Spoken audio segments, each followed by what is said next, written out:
Bismillahirrahmanirrahim. Assalamualaikum warahmatullahi wabarakatuh. Perkenalkan, nama saya Nazla Yuryamukti dengan nomor BP 201101152610376. Di sini saya akan membuat video penugasan dengan mata kuliah kecakapan antarpersonal. Lanjut saja ke penjelasan penugasannya. Fungsi manajemen diri atau self-management untuk kita. Manajemen diri merupakan bagian yang penting dari social emotional learning, karena berguna untuk membangun diri, awal akan kesadaran diri, serta menjadi kombinasi untuk akademik, serta pembelajaran sosial emosional. Fungsi dari manajemen diri adalah dapat mengetahui apa yang akan menjadi tujuan kita, sehingga akan membuat hidup terasa kontens atau puas karena telah mencapai hal yang menjadi prioritas.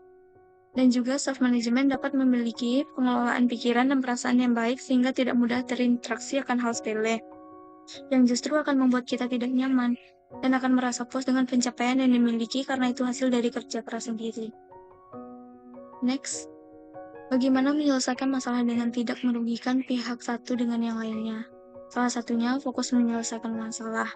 Fokus untuk menyelesaikan masalah agar bisa diselesaikan secara damai. Jangan terpaku pada kemenangan dalam beradu argumen atau siapa yang paling benar. Hal tersebut hanya membuat konflik semakin sulit dihentikan.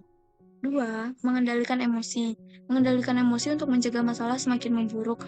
Bersikap tenang sangat penting untuk dilakukan supaya solusi dari persoalan bisa ditemukan tanpa dipengaruhi emosi.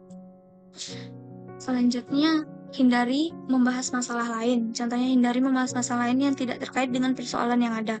Hal ini bisa membuat pihak yang berkonflik denganmu merasa diserang dan solusi konflik semakin sulit dicapai. 4. Memberi kesempatan pada pihak lain untuk berpendapat. Berilah kesempatan bagi pihak lain untuk berpendapat sebagai upaya mengatasi konflik. Biarkan mereka mengutarakan sudut pandangnya. 3. Sebutkan dan jelaskan model pengambilan keputusan marginal dan keputusan rasional. Keputusan marginal ini terbagi atas dua, yaitu keputusan terprogram dan keputusan tidak terprogram.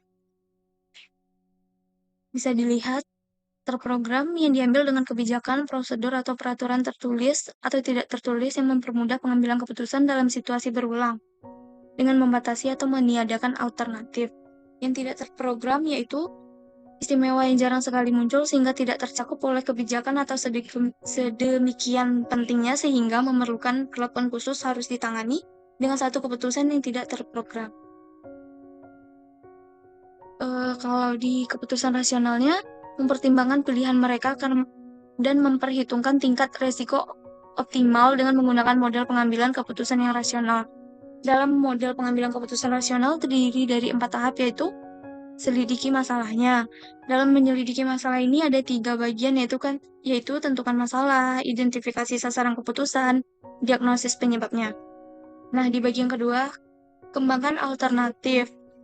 Di bagian ketiga ada evaluasi alternatif dan pilih yang terbaik. Di bagian terakhir, yaitu nomor 4, laksanakan keputusan dan adakan tindak lanjutnya.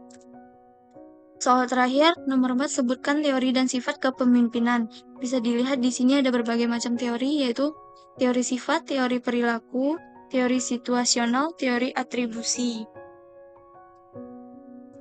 Nah, sifat kepemimpinannya ada karakteristik fisik, latar belakang sosial, intelijensia, kepribadian, karakteristik hubungan tugas, dan yang terakhir adalah karakteristik sosial. Sekian, terima kasih. Assalamualaikum warahmatullahi wabarakatuh.